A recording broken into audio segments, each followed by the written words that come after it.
Shalom. Thank you for joining us on this journey of discovery through the book of Deuteronomy.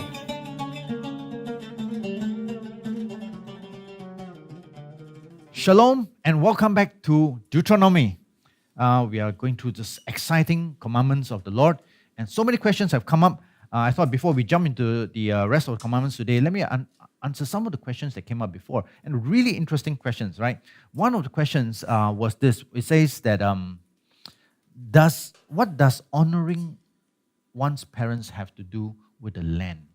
I don't think it's just because of the land itself. I think honoring parents is just a general thing that you should do all the time, even though you're not in the promised land, right? So it's not as if that if you're out of the promised land, you don't have to honor your parents.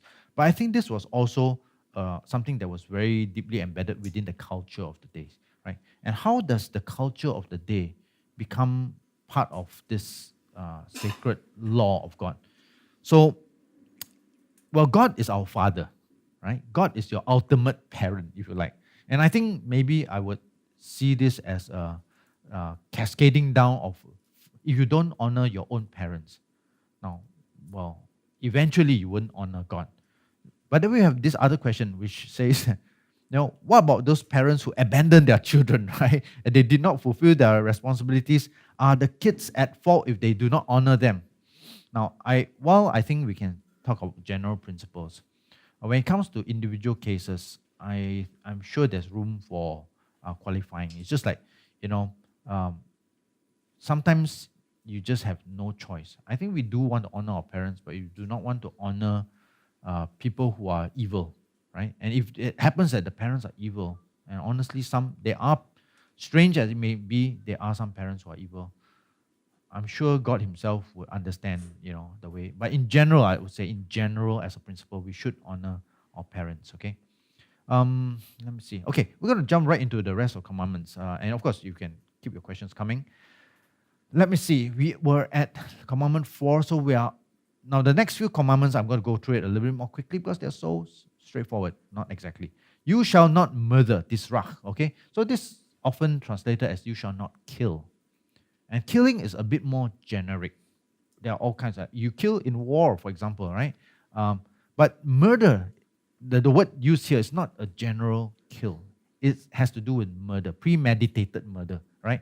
The kind of thing that maybe you don't like somebody and go up and you plan to kill him.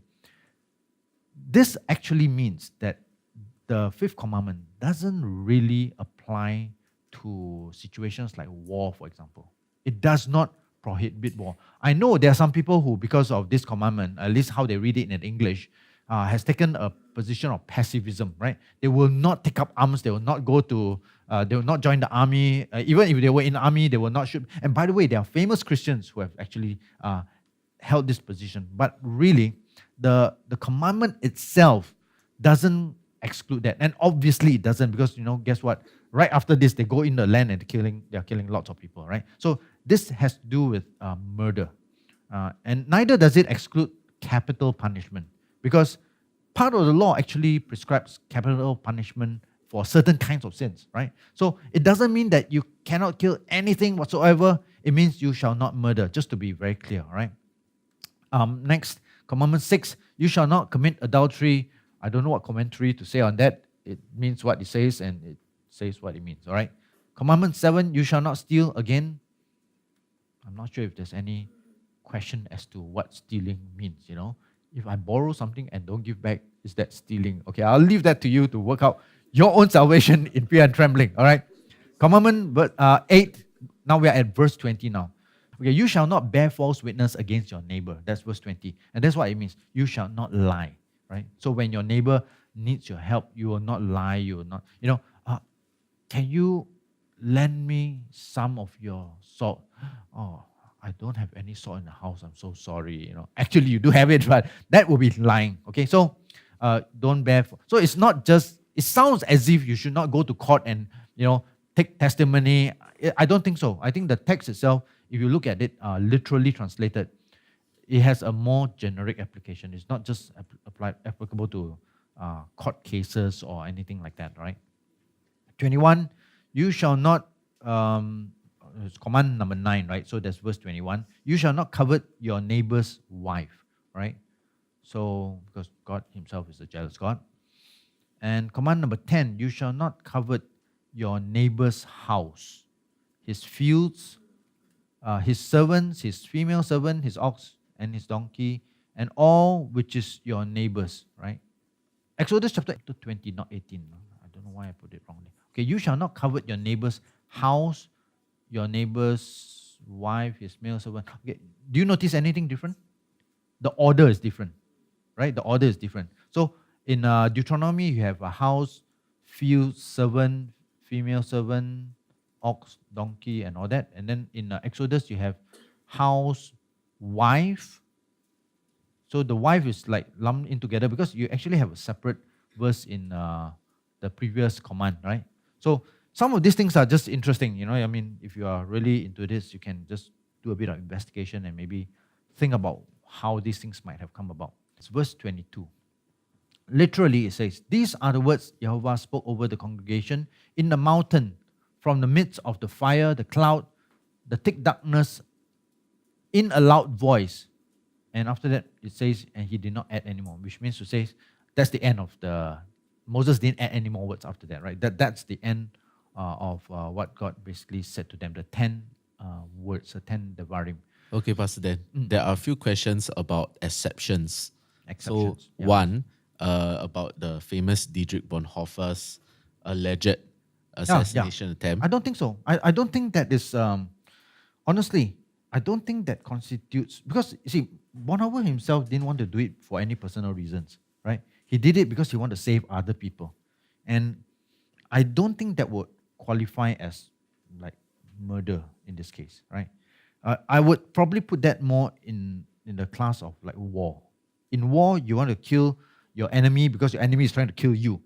I actually would put that more into the context of war. So Bonhoeffer, not, well, at least in my opinion, I don't think it's murder as such. In that right? case, war must be quite well defined, right? Yeah, obviously. I mean, it's not so well defined, but I think most people will have a fair idea of what war is. Most people will. Now, that doesn't mean war is automatically justified. But killing in a war is not covered by this particular law, is what I'm trying to say, right? It doesn't justify war automatically. There are many unjust wars. Right? Another question is about one of the Hall of Fame inductees, Rahab, right? When she literally bore false witness And to it's not her. just Rahab, it's Abraham about his wife. Oh no, this is my sister, go ahead, take her, I mean, the law of God is the law of God. People are people, right? And the Bible, that's the thing you find that I'm translating all this stuff. And sometimes I find Christians are too quick to cover up the problems in the Bible. But the Bible is not meant to be this highly sanitized book. It's supposed to show us that we are humans. Flaws, warts, and all, right? David and Bathsheba, and then Abraham and what he did. And it doesn't mean that everything is correct. Now, Chalip, you got a question there?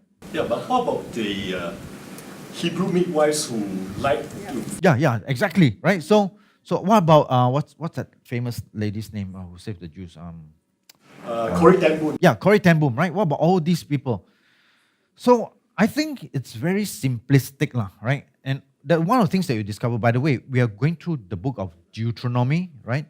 And from the way I see it, Deuteronomy is like the basic law manual, right? There are many types of things that may not be exactly covered. There are many types of, I won't call it exceptions, but you really need to refine how you apply this law.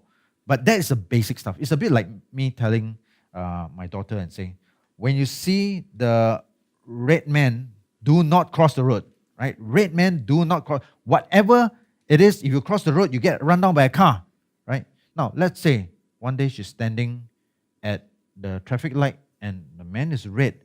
But on this side, sees this crazy, bull that's charging down the road. And she says, red man cannot cross the road. I said, cross the road? What? But my dad says red man can. Look, that's the general rule, right? But I think when you understand the principle of the rule of not crossing the road is for you to stay alive, to protect life.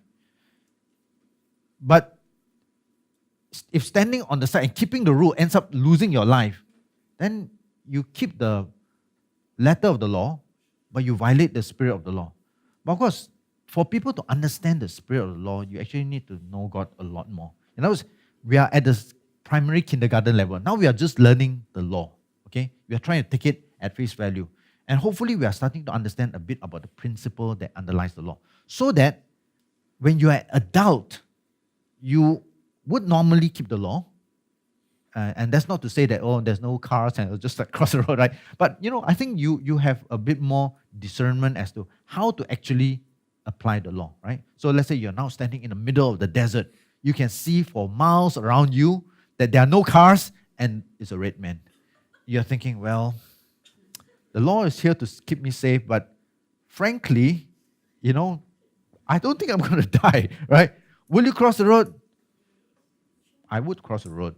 I think it's a little bit strange to stand there. That would be a very Singaporean thing to do, right? We're very law-abiding people. But I think we need to mature, right? As you mature, you understand that keeping of law, and really as you look at Jesus, that's exactly what Jesus does. Jesus says, no, look, the law says this, but he tries to bring out the principle. That means that some things that the law doesn't say, you also do, right?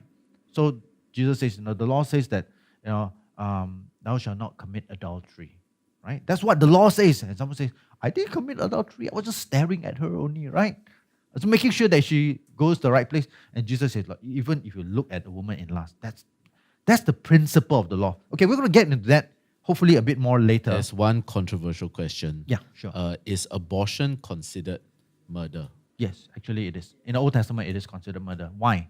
Because there's, again, we will come to this later on, but just briefly, there's this scenario. As you move past these initial chapters, then the later chapters, they are actually even more exciting because that's the case law.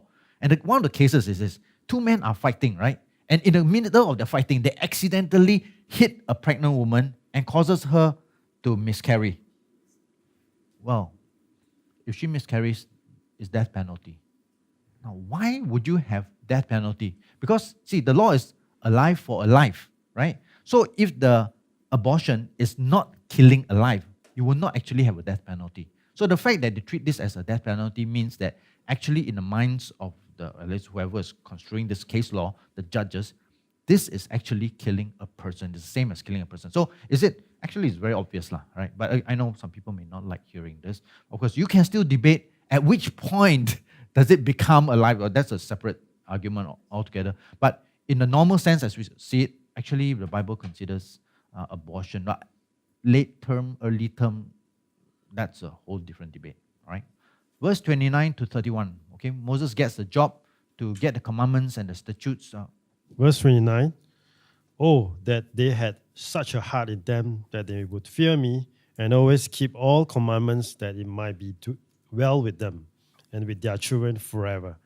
Go and say to them, return to your tents, but as for you, stand here by me, and I will speak to you all the commandments, the statutes, and the judgments which you shall teach them, that they may observe them in the land which I'm giving them to possess. Okay, the word that I'm just kind of focusing on here is that, oh, that they have such a heart. Okay, that's really important. God actually wants our heart, not so much just our compliance, right? But more importantly, why does God want us to keep all these commandments? In the English translation that I'm reading from NKJV here, it says that it might be well with them, right? It might be well with them. And actually, the Hebrew says that it will be good for you. In other words, quite literally, you keep these commandments because it is good for you, right?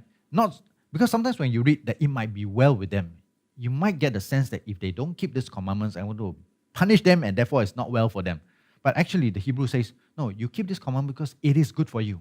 It's like your parents telling you, this is good for you. Take this medicine or something like this, right? So the commandments are not there to confine us, to constrain us, to restrict us, to limit us, to make life miserable for us. Really, it is for our good. These laws God gave so that the community may do well, right? So they may prosper, may succeed. Pastor, then on that note, is a perspective of the Ten Commandments as God's love letter too far-fetched? Yeah, it's probably a bit too far-fetched. It's lost, like, it's not a letter. It's nothing to do with love or anything. It's, it's like I'm telling my kid, right? Don't touch the fire, okay? That it may be well with you. Now, think calling that a love letter might be a little bit far-fetched. It's just really good advice, okay? God, I'm telling you this for your good. I do love you, son. I don't want you to burn your fingers and it cost me a lot of money bringing you to the hospital. But, I think, I'll probably not. There are other love letters, try Hosea or something like this. But this one, maybe not quite. I won't go that far, okay? But if you like to call it a love letter, and that's more power to you, all right? The psalmist, in 119, he says, oh, how I love your law. That's amazing. It is my meditation day and night. So I think sometimes we have a very negative view of the law. Part of it is because of dispensation, right? There's this whole idea that now we are no longer under the law, we are under grace, and the law, God was angry back those days, now God is loving and all that. I think that's really misguided. I mean, I hope I don't offend anyone here who may be dispensationalists, but the Old Testament and the New Testament has the same God. God doesn't have this schizophrenia. It's like, at one point he felt this way, suddenly he changes his mind, does things another way. So this whole idea of God giving us a law, it is for our good. It's still, in many sense, the spirit of law is still relevant. And that's why Jesus himself says in Matthew 5, not a single dot or tittle of this law shall pass away before heaven and earth passes away. Right? He also says, I've not come to abolish the law, but to fulfill the law, right? Okay, so let's kind of look at this last bit. So why does Paul say in Romans chapter 3, verse 19, whatever the law says, it is that the world may become guilty before God. Okay, so Paul has a particular take on the law. He says, this law is to make you guilty. Let's kind of think about that, right? And compare that to Jesus. Let's see, what does Jesus say? Where's my Bible now? Matthew chapter 19, verse 17. Jesus says, why do you call me good? No one is good but one, and God if you want. Okay. But if you want to enter into life, keep literally the law, right? The commandments. So I think there's room to consider. I think sometimes we might take Paul's word a little bit on the extreme end. The law is not a bad thing. God gave it to us for our good. Jesus himself says, right, life is the result of keeping the law. Now, how you go about that and understanding how we do that, that's really the effort that we put into trying to understand the law of God, understand what the new covenant means, right? We're not going to spend too much time there because we want to proceed to, I'm going to skip through all this other stuff. We are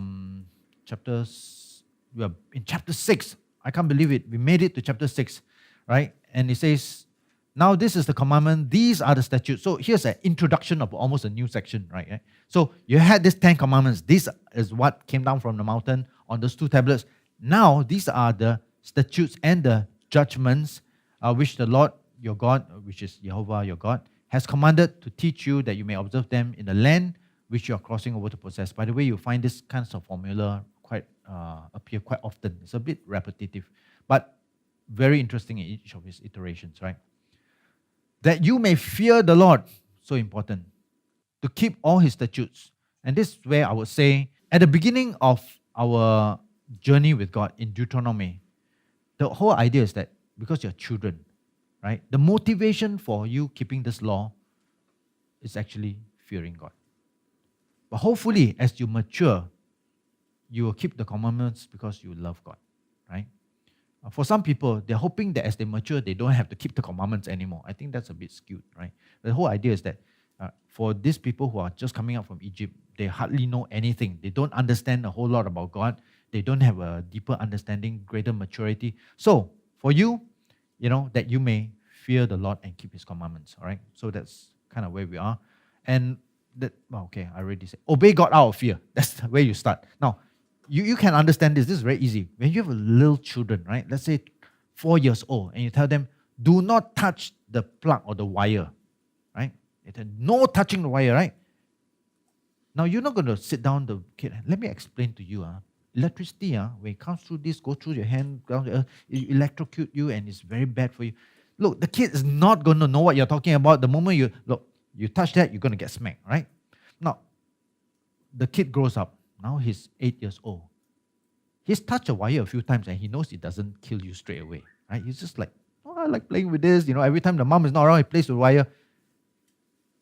The reason he does that is because he has no understanding and he has no fear. So it's actually dangerous for him, right? So, but eventually you grow up to a certain point, you'll not grow up to be an adult and, John, can you turn on the fan for me? Sorry, my mom said I cannot touch the wire. And you will not do that. That shows that as we mature as a Christian, our understanding of how we go about these things need to change, right? So the starting is you obey out of fear. Hopefully you grow into greater understanding of God, okay? So I want to jump straight to where, what is known as the Shema prayer, verse 4, right? Now, the greatest prayer possibly of all Jews is known as the Shema. Shema is the word that means listen or hear, right? And if you go to Jerusalem and you go to the Western Wall, you see that many people are praying the Shema. And Shema really constitutes of three different verses, right? One part of it is actually from Deuteronomy chapter 6, verse 4 to 9. And what you see is that you see these Jews at the Western Wall, they will be covering their eyes, Shema Israel, Adonai Eloheinu, Adonai Echad. Hear, O Israel, the Lord your God, the Lord is one. That is what they will be praying. And this is also a prayer that many people want to be praying just before they die. Famous rabbi named Rabbi Akiva supposedly was just saying this prayer. He finished the prayer and he died. Well, that's like very good timing, okay? So he's like, Adonai Eloheinu, Adonai Echad. Then he died, right? And many Jews want to do this. It's sort of like, I guess it's a bit romantic idea. But it is a very important prayer. So we want to take a look a little bit at this prayer and think about what it means, because this is actually, I think, very important for us as well, right? It's not just a kind of Jewish quirk or thing that they do, although it was certainly very important. Obviously, in Auschwitz, many of them were, when the Jews were being gassed, the last thing they would be praying would be Shema Israel. They will not be praying other things. They're praying, this Shema. So very important prayer. Literally, it means hear Israel, Jehovah your God, Jehovah is one. Okay, is one. Now, even though God, we think about God today in the sense of a Trinity, right? So what is the Trinity? God, the Father, the Son, and the Holy Spirit, right? Now, you kind of bring yourself back to the days of Moses. They didn't really, obviously, they didn't have the idea of God the Son. They only have, did they have God the Father and God the Spirit? Because they didn't have a Trinity back then, right? You would think that, well, Jesus, now we have Trinity. Back then they had Trinity. No, nobody had this duality. Nobody ever conceived of that, because the Spirit was simply an extension of God. You didn't think of the Spirit as a different entity or anything like that. It's just God. It's just another way you say God, right? So a big discussion can be had about that. Can be a little bit controversial. I don't want to get into that. But basically, you had to ask yourself, what does it mean when it says the Lord your God is one? Does it mean that, we are declaring that in the world, there's no other gods, there's only one God? In other words, the uniqueness of God, right? It could mean that, and there are other places in which it says something like this. But here, it sounds like it is more personal, because this is the Lord, your God, the Lord is one. So here, the one probably means Israel, for you will have no other gods. The Lord your God is only one God. So there are different nuances as to how you might think of this, right? So, I guess you can, I'm not going to spend too much time searching, but there are many verses that talk about this. Let's take a look at one. Zechariah chapter 13, verse 2. It shall be on that day, the Lord of hosts, that I will cut out all the names of idols, and they shall not be remembered. I will also cause the prophets and unclean spirit depart from them. So Zechariah is saying that, on that day, He will be the only one recognized as God. 14 verse 9. And the Lord, Zechariah 14:9 says, the Lord shall be king over all the earth. And in that day it shall be, the Lord is one and his name is one. Okay, so there are many different senses in which God is one. You also have this strange remark in Matthew chapter 23 verse 9 where Jesus says this, do not call anyone on earth your father, for one is your God. Right? Echad is your God. So Echad, by the way, means one, right? So then you have John chapter 17 where Jesus prays his prayer that they may be one just as we are one. So I think this whole idea of oneness has many aspects to it. But there's no other God. Okay, that in this whole scheme of things, whether you take it as generically, there's no other God in the whole of existence, or personally, for you, you will have no other gods. You will not worship any other gods. It's like prohibition from adultery. And then it goes to that part that which is so famous to us. By the way, this is the greatest commandment, right? Singyan, can you read for us Deuteronomy chapter 6, verse 5? Verse 5, yeah. You shall love the Lord your God with all your heart, with all your soul, and with all your strength. Okay, wow. I love this discussion, okay? So now, you have, you shall love the Lord your God, right? So early on, you have this whole idea, you shall fear the Lord your God. But now, I guess you're growing up a little bit. Now you shall love. God actually wants you to love him, right? Of course, I think fear and love is not incompatible. I think we should always have a certain reverence for God. This whole idea of just walking up to God, hey, my buddy God, I think that's a bit dangerous, right? But the whole idea is God wants us to love him. And how are we to love him, right? We shall love him, b'kol levavka, with all your heart. Now, this word here is super interesting. Let me just read all the three of them in Hebrew. Ve'afta et Yehovah Elohecha means you shall love the Lord your God. B'kol levavka, with all your heart. B'kol nafsheka, with all your literally soul. B'kol meotka, with all your translated often strength. Okay, let's talk about these three because it's super interesting, right? And the heart is so important. In Deuteronomy chapter 5, verse 29, which we just read earlier on, right? It says that, that they will have such a heart in them that they will fear me. So the heart is really a source of a lot of things, right? My teacher used to say that the heart is for pumping blood, right? And I said this biologically, right? It is for pump, but it obviously is not referring to your biological heart because your biological heart is an organ. So what does it then refer to? Well, the heart actually refers to, as I can understand it, your intentions. Your will and your intentions, right? Some people think it's your emotions, but actually I think it refers to your intentions. And so to love God with all your heart is to your will, your decisions, to choose God. That is to love God with all not your emotions, right? That's not, I feel something, funny about God and things. I don't think it's that sort of romantic, sentimental sort of idea of loving God with all your heart. So with all your will, and with all your nefesh, with all your soul, that means with all your life. So with all your will, that's the, I guess, a bit more abstract part, your intentions. But with all your life, that's everything that you do, in all that you do, right? So we have, of course, in the New Testament as well, whatsoever you do it as unto the Lord.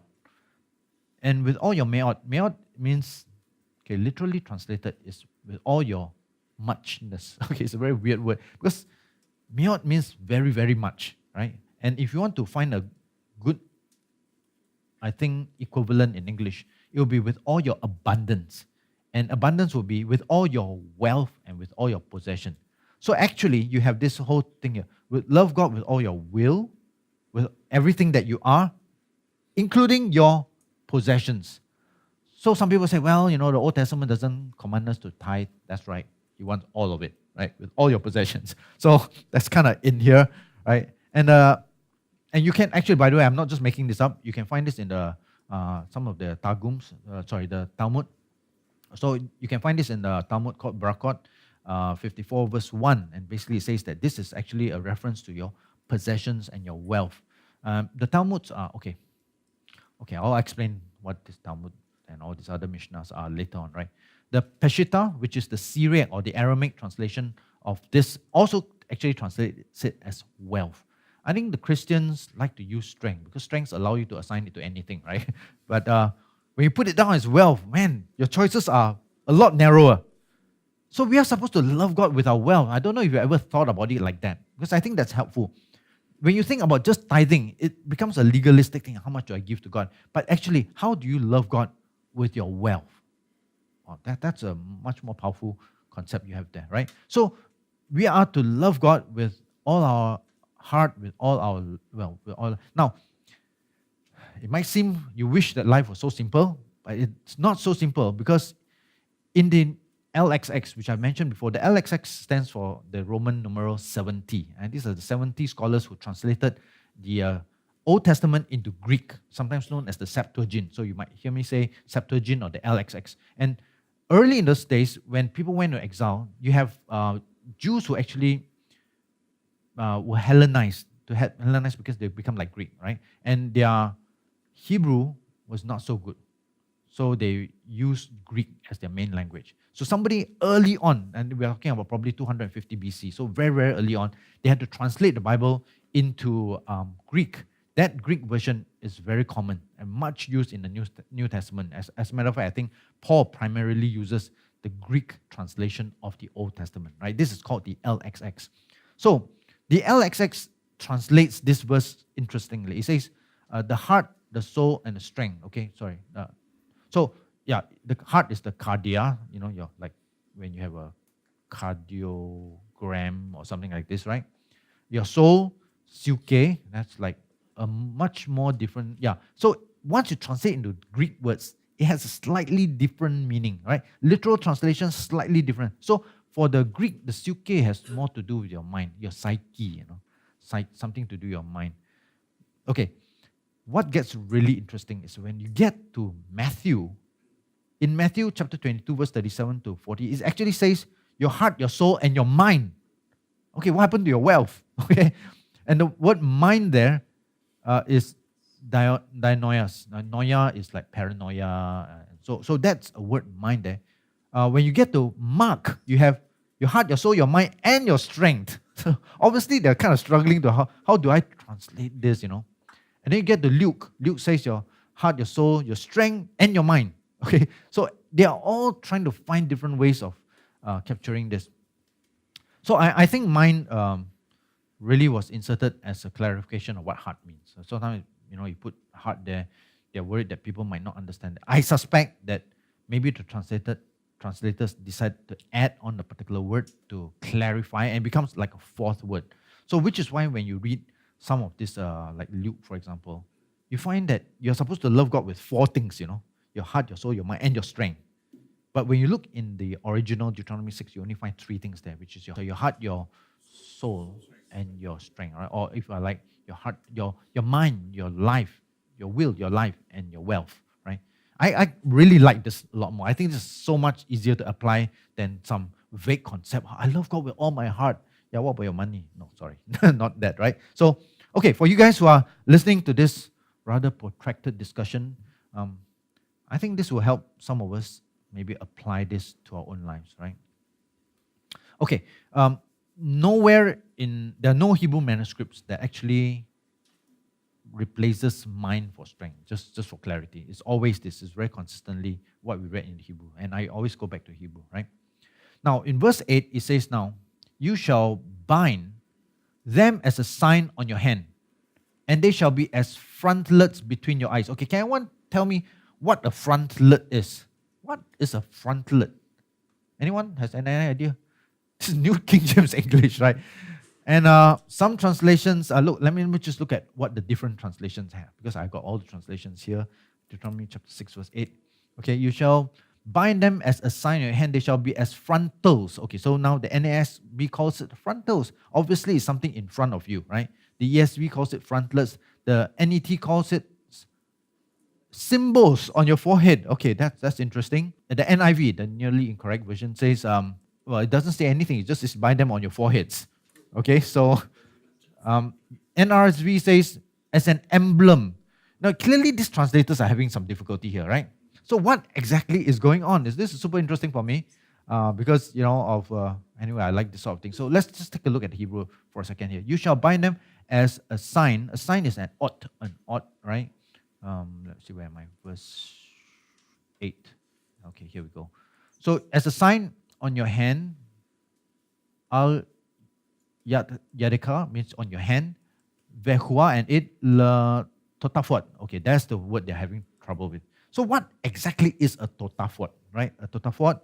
And I think a way you can understand what this is by looking at another verse. Look at Exodus chapter 13, verse 9. Okay, I'm there already. Let me just read that. You read verse 16, all right? Verse 9. It shall be as a sign to you on your hand and as a memorial between your eyes. Okay? So here, another word is used instead of totafot. It replaces it with this word zikaron. Zikaron means to remember. So something, it must be something to do with memory. It could be physical. The Jews have this thing called phylacteries. You go around in Jerusalem, you find they're wearing this little tiny box here, black color box, right?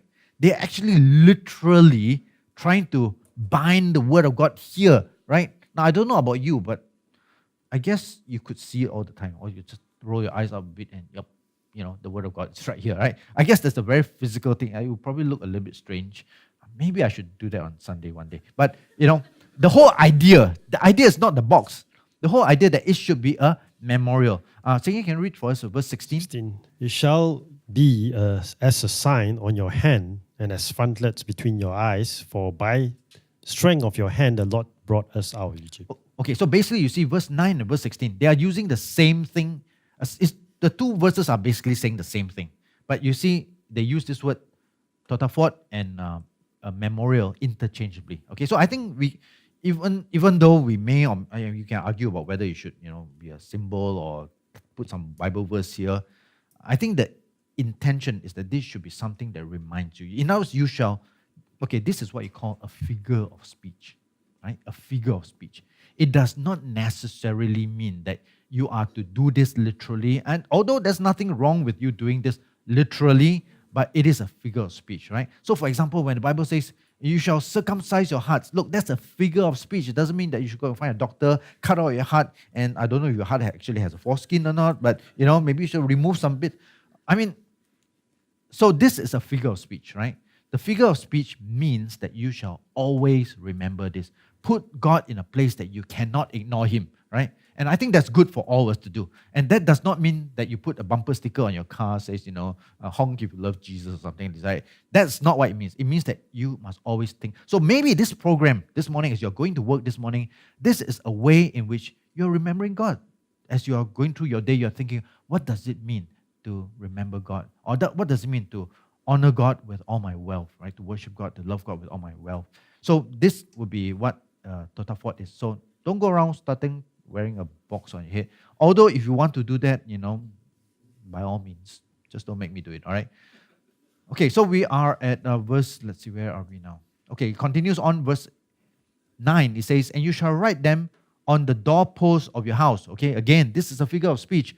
But this word doorpost is the word mezuzot, right? From the word mezuzah in a singular. And of course, in Israel, you find that people actually have this little cute thing on the wall, right? That's the physical. No, that thing actually is not the mezuzah. The mezuzah is your doorpost, right? We have a mezuzah here. Every door has a mezuzah. It's basically what a doorpost is. But that little thing has come to be called the mezuzah. But really, you think beyond just the physical things. And sometimes people even think the mezuzah is almost a superstitious good luck charm, right? No, the whole idea of keeping God on your forehead, on your hands, and on the doorpost when you're getting up, when you're lying down, is so that you will actually remember God in everything that you do. To love God with all of your life. Basically, this is an expansion of that, okay? So that's what verse 9 is, right? That the Lord, Jehovah's law, okay, it says the Lord's law. Actually, it's Jehovah's law may be on your mouth. We are doing this very morning. I'm so excited because we are actually keeping this commandment right now. We are talking about God's law. We are thinking about what is on the heart of God. What does God want us to do, right? We're doing this exactly this moment. His law is on our mouth. For with a strong hand, the Lord has brought you out of Egypt. You shall therefore keep His ordinances in its season from year to year. And does not mean that you can not keep His season, out of season, right? You don't have to keep His commandments. Okay, so So earlier on, I was mentioning this Nash papyrus, right? This old papyrus. It was probably from one of these phylacteries. Someone wrote it down literally, and we have quite a lot of these phylacteries, fragments that we find containing part of the Jewish scripture, right? Hebrew scriptures.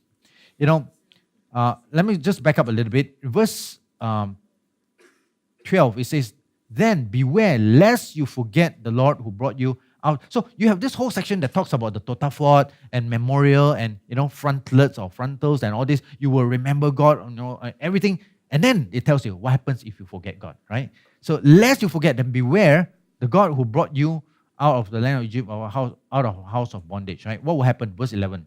"You shall fear the Lord and serve him. You shall not go out after all these gods." There's a whole bunch of warning. Actually, later on, it does have more severe warnings. You actually be completely eradicated from the land, right? So it doesn't completely go into that here, but there's a hint of warning here, and we'll see that warning a lot later. And then in verse 13, there's this: "You shall fear the Lord, serve him, and you shall take oaths in his name." Okay, there you go. You see, some people say you should not swear by God's name. Actually, you have a commandment here that says you shall take oaths in his name. Now, why does the Bible, why does God command us to take oaths in his name? Well, the reason is because otherwise they will take oaths in the name of other gods, right? So basically, this is just a roundabout way of saying, do not take oaths in the name of any other gods. You shall have no other gods. Because, look, you're going to take oaths in the name of whichever gods that you worship. So by taking the oath in the name of God, it's just a way of saying, look, do not have the name of any other gods on your lips, right? Do not. Okay, so it doesn't mean that, okay, everything we do now we must do, like sign a contract, you must put the name of God there. It does not mean that. Basically, this is a prohibition from idolatry, right? A question, Pastor Dan. When it talks about frontlets of the eyes, there seems to be outward movement of where the law is to be placed. So frontlets of the eyes to your hands, to your head, to your door, to your gate. As opposed to implant. Yeah. So essentially, right, what is it trying to say? Why don't you just say it properly, like just keep the law of God in your mind? Yeah, the Bible would be a lot shorter if it's kind of Yeah. kept straight to the point. So is there a reason the author has decided to elaborate? Yeah. Well, I think it's very on these easy, right? areas? Who are you dealing with? You're dealing with a very unsophisticated people, right? And the truth of the matter is that even for us today, these pictures, these figures of speech are very useful to help us to have a clearer understanding of what it's about, right? So you have this very visual picture. Now, I don't think they actually, eventually they did, but I don't think the first group of Israelites went around in the wilderness walking around with, I don't think so. Some of them may get the idea, I'm going to do this literally. And you probably could do that, right? But I think the picture of that was important. And so the Bible frequently, look, Jesus spoke in parables. You might ask, well, Jesus, actually, why don't you just tell us exactly what you mean, right?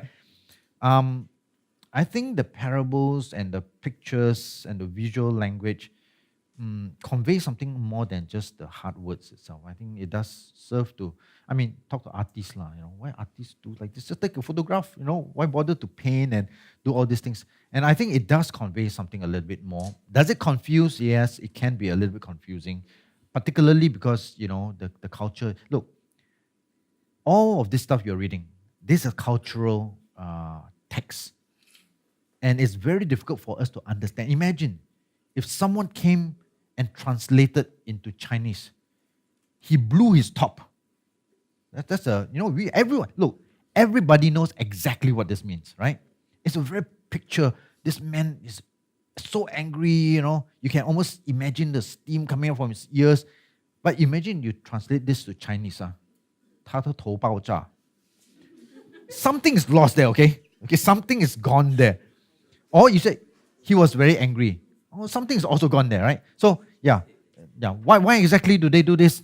Ask them. It is what it is. I guess we can speculate all we like. So there's a follow-up question to that. Yep. That is, today, most people's gates end at the entrance of their house, HDB flat, whatever. What then is the relevance of the law beyond our homes and private lives? Everywhere. Because you're fronted, you wear this everywhere you go. Imagine you go to the office, this is on your head, right? So look, this figure of speech simply means this: you shall remember the Lord your God everywhere. Wake up, sleep. If I were Moses, I might throw in a few when you go to toilet, right? When you are resting, when you are having lunch. I would throw in all these things, but obviously, the things I throw in will be contextually relevant for us, right? But maybe for them, these are the things that are meaningful for them. But when you step back from it and you kind of get away from the nitty-gritties of the specifics of the cultural context, then you understand the meaning. The meaning is very simple. We don't have to make it any more complicated than it is, right? I hope you have enjoyed our little excursion into the law. But these 2 chapters are actually very important, so we have taken a little bit more time. May God bless you as you go with the Totafot, right? With the remembrance and memorial of God between your eyes, in the doorpost of your car door, in your office, and wherever you go. May you always remember Yahovah your God. We hope you enjoyed studying the Word of God. Join us again as we continue through the book of Devarim.